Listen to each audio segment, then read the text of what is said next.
Okay, there. So I have a question for you, and I want you to actually think about it for a second.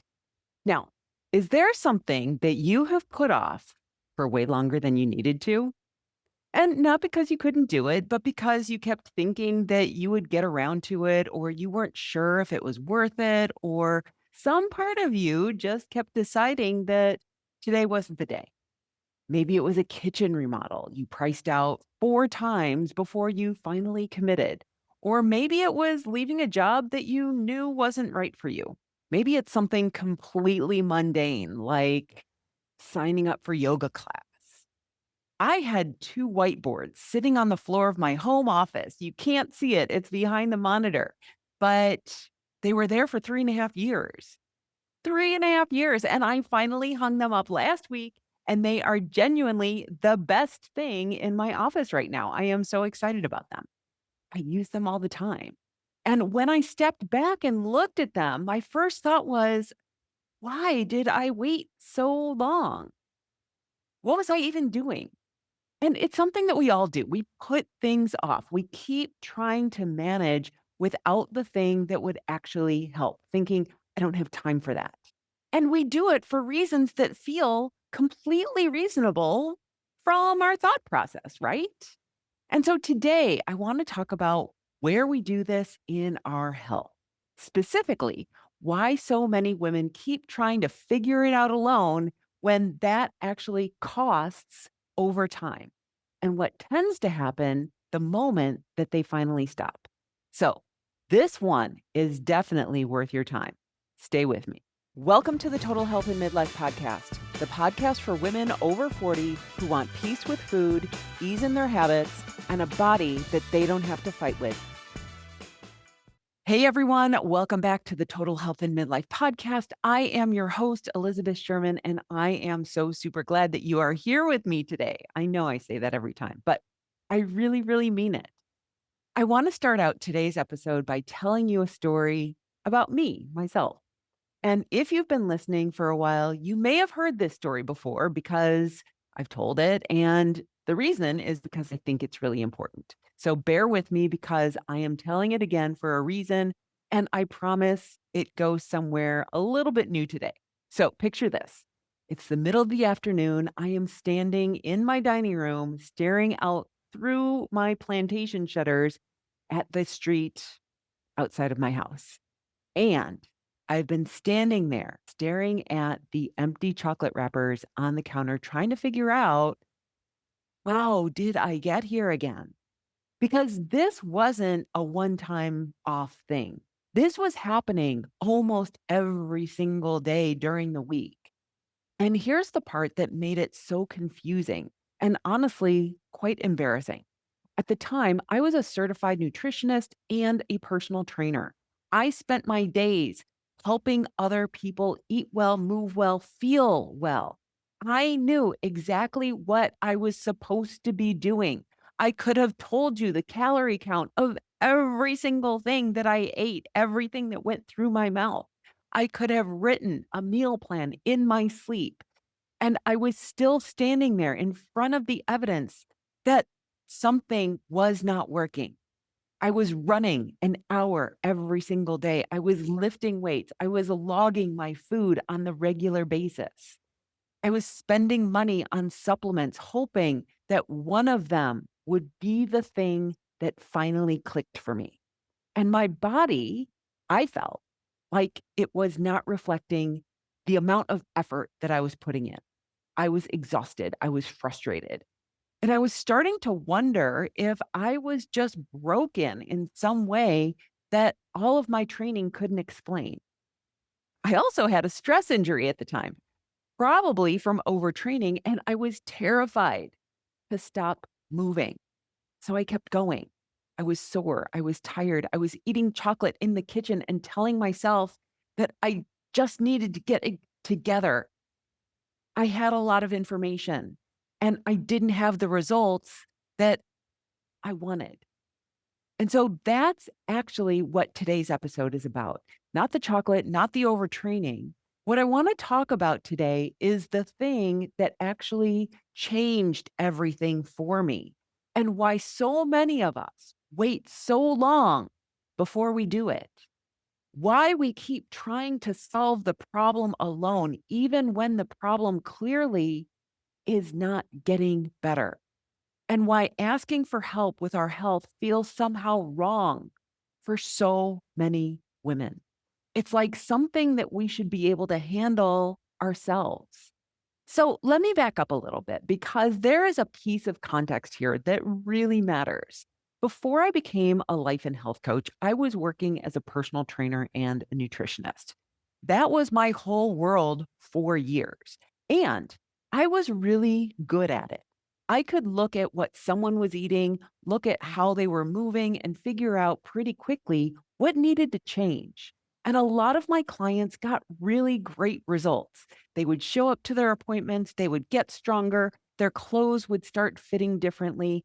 They would come in on a Tuesday and tell me that they actually had energy last weekend, that they defied the treats that were presented to them. And I could see it on their face that the thing that happens when someone actually starts to feel like it's all working. But then something would inevitably happen. Not something health related, but something in her life, a problem at work. Maybe it was some problem with her marriage, a kid going through trouble, a season where everything felt like just a lot. And just like that, the whole entire process would fall apart. She'd start canceling appointments. Her food would go sideways, and we'd basically be starting over again. I watched this happen over and over and over again. And for a really long time, I didn't fully understand why it wasn't happening. Because from where I was standing, the plan should be working. The food was good, the workouts were solid. So why couldn't it hold up when life got hard? I could help a woman with what she was eating. I could build her program and be there while she did it. Sleep. I had all the answers for that as well. But there was one other category that I struggled with: stress. And every resource I had for that felt completely inadequate. When we think about stress management, you know what we think about when we talk to women about stress? We tell them, get a manicure, take a bath, light a candle, do some yoga.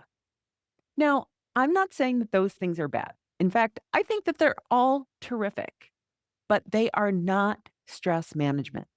They are a break from stress, which is an entirely different thing because when you stop doing that activity, you go back into your life, which is stressful. The stress is still there when you get home. The load is still there. The thing that's keeping her up at night is still there. A bath and candles don't touch any of that. It just gives her a reprieve. So I could give a woman a really solid plan and she could follow it beautifully. And then one hard month would come along and the whole thing would entirely unravel. And I didn't have anything in my toolkit that could actually address why. That's when I started to understand something that now seems so incredibly obvious to me. But at the time, it generally changed how I thought about my work. See, here's the thing: health doesn't live in a silo. I think that's something that we have been taught to believe. We believe that all we have to do is eat these foods and move this way, and then we are healthy. What that fails to expose is that what's happening in a woman's relationship actually affects what she eats at 9 o'clock at night. What's happening at work affects whether she gets out of bed to exercise, what she believes about herself, what she's carrying, what she never talks about. All of that is connected to whether the plan holds up or it falls apart the second life gets hard. But I couldn't see that clearly yet, but I was starting to feel it. So I did what I probably should have done sooner. I myself hired a coach because I was going through some stuff. And I want to be clear about what I was expecting because I also think that it's relevant. I was expecting information. I was expecting someone to look at what I was doing and tell me what I was missing. Maybe a different approach to food, a different way of structuring my training, some piece of the puzzle that I hadn't figured out yet.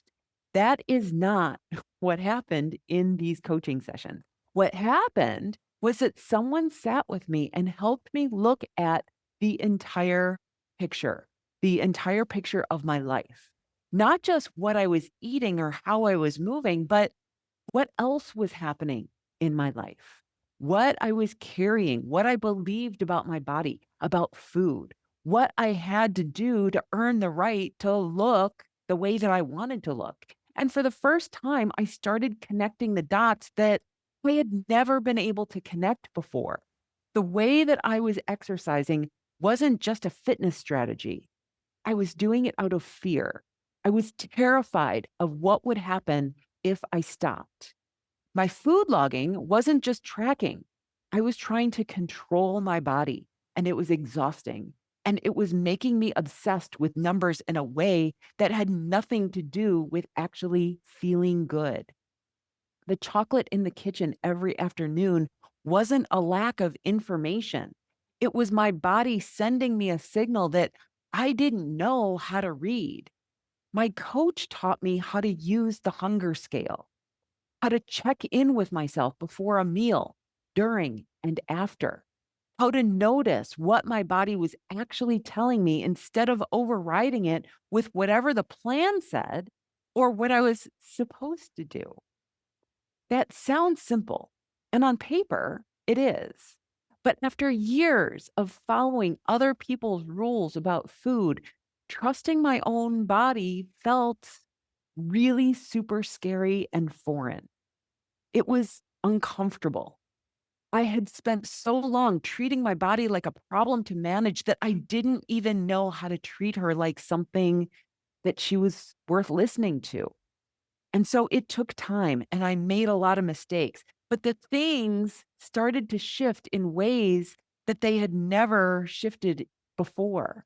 My hunger started to become predictable and my energy evened out. I stopped being constantly sore and exhausted. The afternoon chocolate spiral started to lose its grip. And here's the part I think about a lot, even now. I had been trying to figure this out on my own for years. Years of running and tracking and logging and supplementing and white knuckling my way through it. And working with a coach, I got further in just a few months than I had in all that time combined. That's what I mean when I say that coaching can collapse time. It's not magic. It's just that when you're inside of a problem, you can't see it clearly. You're way too close to it. You're too invested in the story that you've been telling yourself about why it's happening. Someone outside of that, someone who can see the whole picture and ask you the questions that you're not asking yourselves, can help you move through it in a fraction of the time that it would take alone. I didn't need more information. I needed someone in my corner. Now, fast forward a little bit, and I'm in coach training. Okay. I had seen what coaching did for me, and I wanted to be able to do that for other people. So I enrolled in a coaching program where I learned how to become a life coach. And as part of training, we needed practice clients, real people to work with so that we could build our skills. Now, around the same time, I had a friend who kept bringing up her health, her weight. And every single time we talked, it would come up. She wasn't feeling great. She was doing all of these hacks. She wasn't happy with how things were going. And she wanted to make changes, but she couldn't seem to make them stick. Sound familiar? And I was doing my best to help her the way that you would with a friend. So I was listening, I was offering thoughts, I was sharing what I knew. But I wasn't her coach, and I didn't wanna be her coach in that informal, no structure kinda setting, right?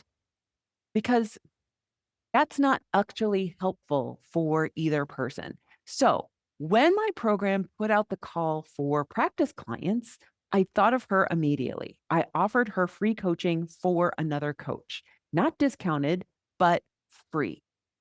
So, this was from someone who didn't know her, didn't have any connection to her, who did understand what she wanted. And she was being trained by some of the best coaches in the field. And I was genuinely excited to offer it to my friend because I had seen what this work could do. And I really wanted that for her. I wanted her to have that breakthrough. She said yes, which was terrific. But then a little while later, she came back and she was like, yeah, no, I'm not going to do this. And her reason was this: I feel like I should be able to do this on my own. And I remember just sitting with that for a second because I genuinely did not know what to do with that information. She had something free available to her, free from someone who cared, for a problem that she had been struggling with for a really long time. And she was turning it down because she said that she felt like she should be able to handle it herself. Now, I was a new coach. I didn't yet have the skills to help her see that way of thinking was actually getting in her way of being successful. So I didn't push it. Honestly, I was really super disappointed. I'll be honest, but I let it go. What I couldn't let go of was the thing that I had just watched happen. Here was a solution sitting right in front of her, available at no cost. And she chose a belief over having that solution given to her. The belief that asking for help meant that she had failed at something that she should have been able to do alone. And that belief, that one sentence, I should be able to do this on my own, was more powerful than the actual opportunity in front of her for her. I think about that a lot because I don't think she's unusual. She's not an outlier. I have heard that sentence or some version of it more times than I can count from women who are smart, capable, and genuinely struggling.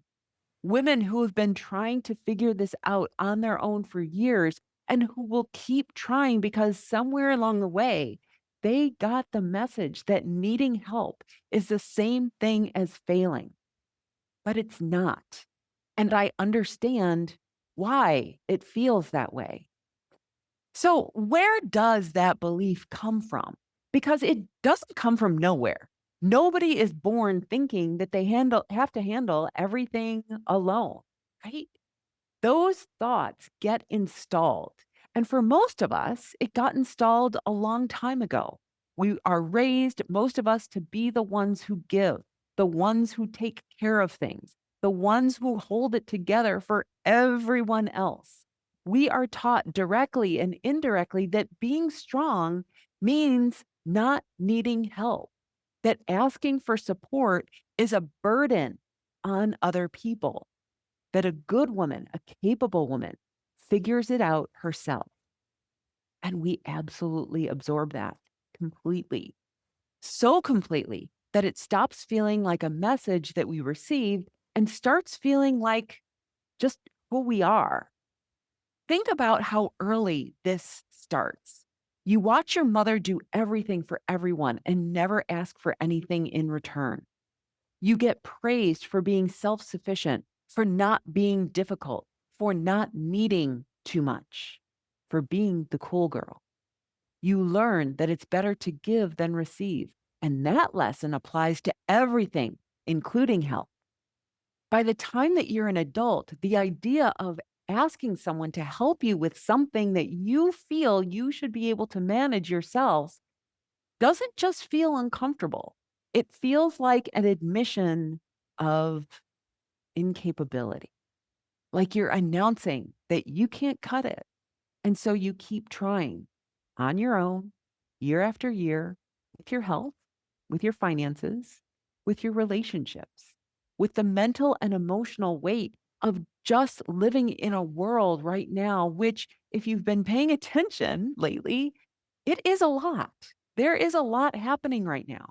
And a lot of women are carrying the stress of it completely alone because asking for help processing it feels self indulgent somehow, like they should be stronger. Here's what that actually costs, not in a everything falls apart kind of way. It's way more quiet than that. It's the problem that stays a problem for 5 years instead of 6 months. It's the energy spent going in circles on something that someone else could help you move through. It's the cumulative weight of trying to be your own everything, the nutritionist, the therapist, the life coach, the financial advisor, all while also being the person who holds everything together for everyone else in your life. You've heard the saying, you cannot pour from an empty cup. And most of us know that, right? We nod along when we hear it. And then we go right back to trying to pour anyway because stopping feels worse than running on empty. And that's not a problem with your character. It's conditioning. It's a pattern that was handed to you and has been running quietly in the background for a very long time. The problem is that it keeps you stuck, not because you're not capable, but because some problems are genuinely harder to solve from the inside. And the belief that you should be able to solve them alone is exactly what keeps you inside of them. So let me offer you a different lens of looking at this. Asking for help is not a sign that you couldn't do it. It's a decision to stop spending years on something that doesn't have to take that long. There is something that happens when you sit down with someone who is fully focused on you and your situation, who doesn't have a dog in the fight, someone who is not in the middle of their own stuff, not half listening while they make dinner, not giving you advice based on what worked for them or what they think you should do. Someone who is just there with you in the problem, helping you make sense of it. That experience has a name. It's called being witnessed. And it is one of the most powerful things available to us as human beings. Not because the other person has magic answers, but because when someone sees you clearly, really sees what's happening and reflects it back to you, you start to see it differently as well. Things that felt murky get clearer. Patterns you couldn't see from the inside become visible. You start to understand not just what is happening, but why it's happening. And that changes what you do next. This is not a luxury. It is not something that you earn by suffering long enough on your own first. It is something that you can choose at any point. And here's what I notice over and over and over again with the women that I work with. When they finally ask for help, whether that's coaching, therapy, a financial advisor, a doctor who actually listens, whatever the area of their life that needed support, the response is almost always the same. What took me so long? Why did I wait? And not because the help was magic, but because they had been carrying something alone that was so much lighter with support and they were able to move through it. And they had been doing it for so long that they forgot it didn't have to be that hard. Your health is not a test of your character. It is not something that you have to earn your way through alone to prove that you deserve to feel good. The struggle is not the point. Getting help is not giving up. It is the thing that actually moves you forward. So here's what I want to leave you with today. You can absolutely believe that you should be able to do this on your own. I am not here to tell you that that belief is wrong. A lot of women hold it, and I understand exactly where it comes from because I used to hold that too. I was a nutritionist and I was a personal trainer, and I was still standing in my kitchen eating chocolate and wondering why nothing was working. The question I want you to sit with is not whether the belief is valid. The question is whether it's working for you. Is it helpful? How long have you been trying to figure this out on your own? How many times have you started over? How much time and energy have you spent going in circles on something that, with the right support, might actually be solvable? I'm not asking to make you feel bad. I'm asking because I think for most of us, when we actually stop and look at the math, we realize that the cost is higher than we thought. It's just quiet and cumulative. Year after year of the same problem, the same frustration, the same start on Monday that doesn't hold by Thursday. That doesn't have to keep being a pattern. Help is available to you. Real help, not a new meal plan, not another set of rules to follow, but help that actually looks at what's going on with you specifically in your life, with your history, and helps you to figure out why this keeps breaking down and what to do about it. If you're not sure where to start, I have a quiz. It's at elizabethsherman.com/quiz. I will put that link in the show notes. It just takes about 3 minutes. It's all multiple choice, and it will show you exactly where your follow through is breaking down and why. Not in a general way, but in a very specific, this is actually what's happening for you kind of way. It's a good place to start. You don't have to keep doing this alone. Thank you so much for spending this time with me today. If this episode hit home for you, share it with a woman in your life who needs to hear it. I will see you in the next one. Bye bye. Hey, before you go, if you are someone who says, I know exactly what I should be doing, I just don't do it.